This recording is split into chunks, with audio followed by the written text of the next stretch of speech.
ఒక్కసారి తినండి అక్కేం మాట్లాడుతుందో. వాళ్ళందరినీ ఎదిరించి కొట్లాడినాం కదా, పవన్ కళ్యాణ్ అయితే వాళ్ళ అన్నయ్య మొత్తం వాళ్ళ ఆంధ్ర సంతతంతా వచ్చి కొట్లాడితే కూడా తెలంగాణ బిడ్డలు ఏదో చిన్న చిన్న చీమలైన పెద్ద పామును బట్టి సంపుతాయన అంత పెద్ద ఆంధ్ర విషకోరల నుంచి తెలంగాణను బయటికి తెచ్చుకుంది కదా. అంత పెద్ద ఆంధ్ర విషకోరాల నుంచి తెలంగాణ తెచ్చుకున్నాం కదా అంటే ఇప్పుడు ఇవేం చెప్పాలనుకుంటుంది? ఆంధ్ర రాష్ట్రం అనేది ఒక విషపాము, ఒక విషంతో నిండిపోయినటువంటి పాము.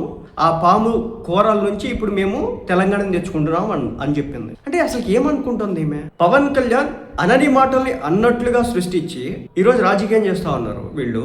పవన్ కళ్యాణ్ మరి తెలంగాణకి సంబంధించినటువంటి రాజకీయ నాయకులు ఆంధ్ర పచ్చదనాన్ని చూసి కొన్ని సందర్భాల్లో వాళ్ళు దీన్ని పొగడ్తో చూసి దిష్టి తగిలిందేమో అని చెప్పేసి ఒక మాట అంటే, తెలంగాణ ప్రజల దిష్టి తగిలింది, దిష్టి అని ఒక పదాన్ని తీసుకొచ్చి నన్ను రాద్ధాంతం చేసినారే.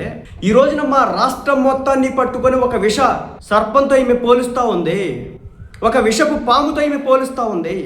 దీనికి తెలంగాణ ప్రజలు ఏం సమాధానం చెప్తారు? తెలంగాణ రాజకీయ నాయకులు ఏం సమాధానం చెప్తారు? తెలంగాణ మేధావి వర్గం ఏం సమాధానం చెప్తారు? మాకు తెలంగాణ ప్రజలంటే ఇష్టం, మాకు గౌరవం.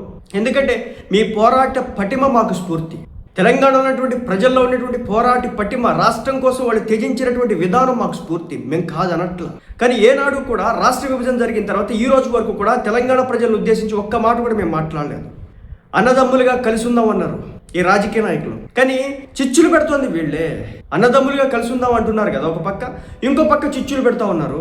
ఒకడేమో ఆంధ్ర నా కొడకల్లారా అంటున్నాడు, ఒకడు వచ్చేసేమో ఆంధ్ర వాళ్ళు విష పాములు అంటున్నారు, ఆంధ్ర వాళ్ళు నీ అయ్యా జాగీరా అంటున్నారు. ఇదే ఆంధ్ర వస్తారు, ఇదే ఆంధ్రాకి వచ్చి రోజా ఇంట్లో కూర్చుంటారు, చేపల పులుసు రొయ్యల పులుసు తింటారు, రాయలసీమని రతనాలసీమ చేస్తామంటారు.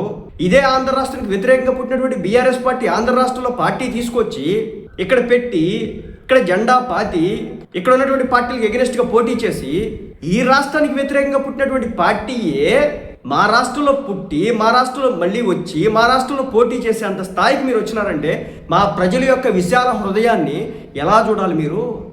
ఆంధ్ర విషకోరలంటే ఇప్పుడు ఆంధ్ర ప్రజలంతా కూడా విషంతో నిండి ఉన్నారా? ఆంధ్ర ప్రజానికి అంతా విషం నిండి ఉన్నారా? ఈ కల్వకుంట్ల కవిత గారిని అడగాలి మనం.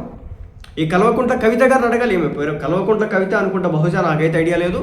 సో ఎందుకంటే మేము ఆంధ్రాకి సంబంధించినటువంటి వ్యక్తులు, తెలంగాణకి సంబంధించిన వ్యక్తులం కాదు. మేము తెలంగాణ రాజకీయాలను పెద్ద పట్టించుకోం, ఎందుకంటే పసలేని రాజకీయం. సో కాబట్టి రేవంత్ రెడ్డి గారు వచ్చిన తర్వాత కొంత డెవలప్మెంట్ అక్కడ జరుగుతూ ఉందని తెలుస్తూ ఉంది. వీళ్ళు ఉన్నాక ఏదో కట్టారంట, వీళ్ళ 10 సంవత్సరాల్లో అన్నీ కూలిపోయినాయి అంట. అదేదో మేడిగడ్డ అనేది ఏదో ఉందంట, అది కూలిపోయిందంట. అదేదో కాళేశ్వరం ప్రాజెక్ట్ ఏదో కట్టినారట, అది ఒకటి పోయిందట, అది మధ్యలో అయినాయి అంట. అది కట్టిన 10 ఏళ్లలోనే కూలిపోయినటువంటి ప్రభుత్వం కూలిపోయింది, అక్కడ ఉన్నటువంటి బిల్లు అవి కూడా కూలిపోయినాయి. కానీ ఏనాడు కూడా మేము అడగల. దళితుల్ని ముఖ్యమంత్రిని చేస్తా అన్నారట, వీళ్ళు ఇచ్చినటువంటి హామీలు ఏ ఒక్కదాన్ని నెరవేర్చలేదు. అక్కడ డబుల్ బెడ్రూమ్ ఫ్లాట్లు ఇళ్ళు కట్టిస్తా అన్నారంట పేదలకి, ఏమీ చేయలేదు. కానీ ఈరోజు వచ్చి 12 సంవత్సరాల తర్వాత కూడా విషకోరలు అని చెప్పేసి ఆంధ్ర ప్రాంతాన్ని ఉద్దేశించి, ఆంధ్ర ప్రజలను ఉద్దేశించి ఆంధ్ర ఏం చేసింది? మా ఆంధ్ర మిమ్మల్ని, మా ఆంధ్రాకి సంబంధించినటువంటి పెట్టుబడిదారులంతా కూడా తెలంగాణలో పెట్టుబడి పెట్టడం కారణంగానే కదా. ఒక ఫార్మాస్యూటికల్ ఇండస్ట్రీ తీసుకున్నా, ఒక కెమికల్ ఇండస్ట్రీ తీసుకున్నా, ఒక ఫుడ్ ఇండస్ట్రీ తీసుకున్నా, ఒక రియల్ ఎస్టేట్ తీసుకున్నా, ప్రతి దాంట్లో కూడా ఆంధ్ర వాళ్ళు పెట్టుబడి పెట్టి కట్టించడం కారణంగానే కదా ఈరోజు తెలంగాణ హైదరాబాద్ అనే ఒక ప్రాంతం ఆ స్థాయిలో ఉంది. అంత చేసిన తర్వాత కూడా ఈరోజున మా రాష్ట్రంలో మేము పెట్టుబడులు పెట్టుకోకుండా వచ్చి హైదరాబాద్ మాది, తెలంగాణ మాది అనుకొని మా వాళ్ళు అక్కడ పెట్టుబడులు పెడితే, నేను నిన్న మొన్న ఒకసారి అడిగాను, మా వాళ్ళు తెలంగాణను దోచుకున్నా అంటున్నారు కదా, మా రాజకీయ నాయకులు తెలంగాణ దోచుకున్నా అన్నారు కదా, మా పారిశ్రామికవేత్తలు తెలంగాణ దోచుకున్నా అన్నారు కదా, మరి ఎంతమంది దోచుకున్నారు? దోచుకున్న వాళ్ళ మీద ఏం కేసులు పెట్టినారు? ఎంతమంది బొక్కలో వేసినారు? ఎంతమంది దగ్గర నుంచి ఆ భూములు మీరు తీసుకున్నారని చెప్పేసి నేను అడిగినా, నేను ప్రశ్నించిన, మీరు సమాధానం చెప్పండి కవిత గారు.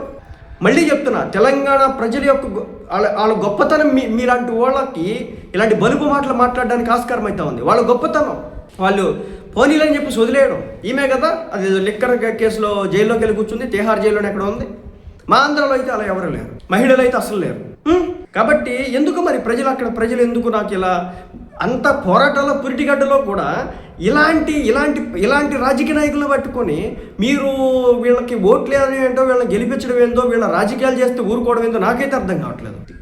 లిక్కర్ స్కామ్ మీద దాంట్లోకి వెళ్ళినారు, రాష్ట్రాన్ని దోచేసామన్నారు, అదన్నారు, ఇదన్నారు. ఏది ఈ రోజున మా రాష్ట్రం మీద పడి ఏడుస్తూ ఉంది మీ పార్టీ హైలైట్ అవ్వడం కోసం అని చెప్పేసి, మా ఆంధ్ర మీద ఏడుస్తూ ఉంది. ఏది విభజన జరిగి 12 సంవత్సరాల తర్వాత మా బ్రతుకు మేము బ్రతుకుతున్నా కూడా మా మీద వచ్చి ఏడుస్తూ ఉన్నారు.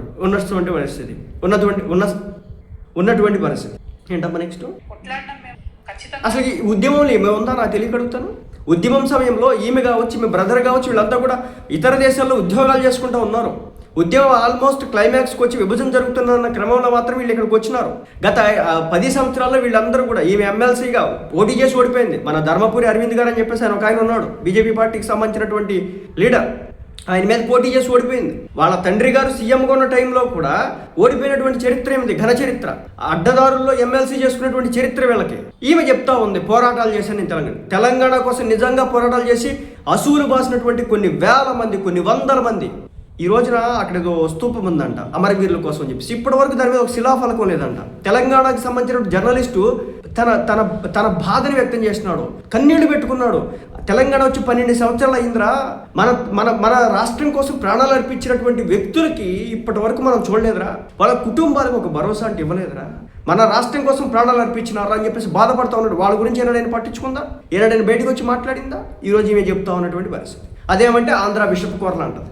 ఏమమ్మా ఆంధ్ర బిషప్ కోరలు ఎంతకాలం పెడతారమ్మా మా రాష్ట్రం మీద, ఎంతకాలం పెడతారమ్మా, మా పేరు చెప్పుకొని ఎంతకాలం బ్రతుకుతారమ్మా మీరు? మాకు అర్థం కానటువంటి పరిస్థితి వస్తుంది. ప్రజలు ఓడించేది పక్కన పెట్టు, ప్రజలు ఓడిస్తారు. మీరు ఇక్కడికి వస్తే అంటే మరి మీరు ఎందుకు వచ్చినారు మా రాష్ట్రానికి? మా ఆంధ్ర రాష్ట్రానికి మీరు ఎందుకు వచ్చినారు? మా ఆంధ్ర రాష్ట్రం మీరు ఎందుకు అడుగు పెట్టినారు?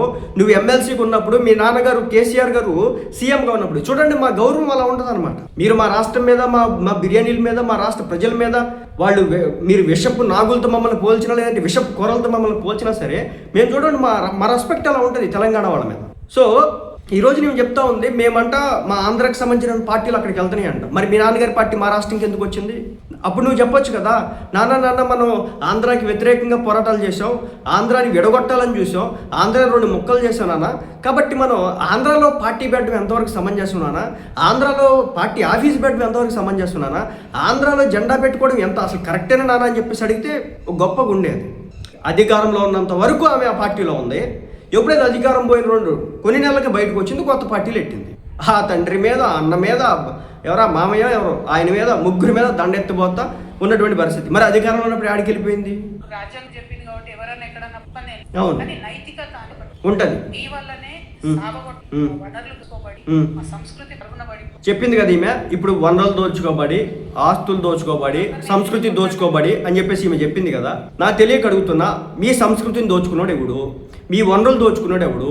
మీ ఆస్తులు దోచుకున్నాడు మాకు చూపించండి. పలానా ఆంధ్రోడు ఇన్ని వేల ఎకరాలు కబ్జా చేసినాడు చూపించాడు, తీసుకున్నాడు దగ్గర నుంచి భూమి. మమ్మల్ని అంటాం కాదు, 5 కోట్ల మంది ఆంధ్ర రాష్ట్ర ప్రజలు అంటాం కాదు. 5 కోట్ల మంది ఆంధ్ర రాష్ట్ర ప్రజలు మా భూములు, మా ఇళ్ళు వదులుకొని మీ దగ్గరికి రాలా మేము. మహా అయితే రాజకీయ నాయకులు వచ్చి ఉంటారు, పారిశ్రామికవేత్తలు వచ్చి ఉంటారు, వాళ్ళ దగ్గర నుంచి లాక్కొని తిరిగి పంపించండి. 12 సంవత్సరాలు ఇంకా సిగ్గు లేకుండా ఇలా మాట్లాడి ఎంతవరకు సమంజసమని ఆంధ్ర ప్రజానికి ఇప్పుడు అడుగుతా ఉంది. దీనికి నువ్వు సమాధానం చెప్పగలవా కవిత?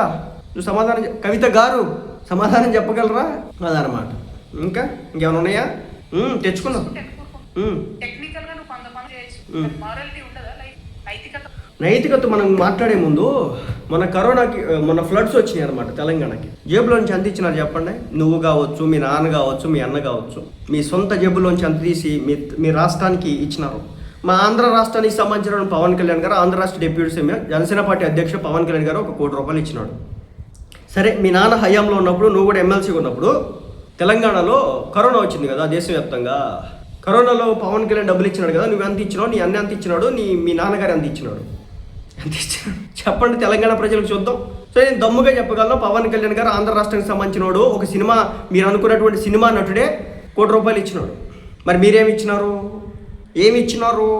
చూపించండి. మా ఆంధ్ర వాళ్ళు పెట్టడం తప్ప తీసుకోవడం తెలియదని మరోసారి నిరూపించినారు. మీ తెలంగాణ వాళ్ళు మా రాష్ట్రానికి ఎప్పుడైనా ఏదైనా ఇచ్చినారా? ఆమె అడుగుతుంది ఏంది, మా తిరుపతి దేవస్థానం నుంచి వచ్చి ఆదాయంలో 30% కావాలంట. సరే, సగం హైదరాబాద్లో 50% ఉంచి ఆదాయం మా రాష్ట్రానికి పంపించండి, ఇచ్చేద్దాం.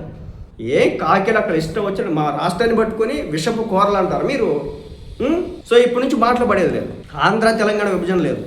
ఇక్కడ మాకు తెలంగాణ ప్రజలంటే గౌరవం, హ్యూజ్ రెస్పెక్ట్ ఉంది. వాళ్ళు చేసినటువంటి ఉద్యమాలు ఈ రోజుకి కూడా మాకు స్ఫూర్తిగా మేము తీసుకుంటాం. సో చాలా గొప్ప మనసు, చాలా గొప్ప కలుపుగోలుతనం ఉన్నటువంటి వ్యక్తులు. మనసులో ఒక భాషని ఒక దాన్ని పెట్టుకొని బయటకు మాట్లాడే వ్యక్తులు కాదు ప్రజలైతే. కానీ ఈ రాజకీయ నాయకులు అలా కాదు. ఇక్కడ తిండి తింటారు, ఇక్కడికి వచ్చి జెండాలు పెట్టుకుంటారు, ఇక్కడికి వచ్చి పార్టీ ఆఫీసులు పెట్టుకుంటారు, చివరాఖరికి మా మీద పడి ఏడుస్తూ ఉంటారు. మా రాష్ట్రానికి వ్యతిరేకంగా పుట్టినటువంటి పార్టీలు కూడా మా మీద పడి ఏడవడానికి అయితే మా రాష్ట్రంలో అడుగు పెడతాయి అన్నమాట. అంత దౌర్భాగ్యం స్థితిలో ఉంది.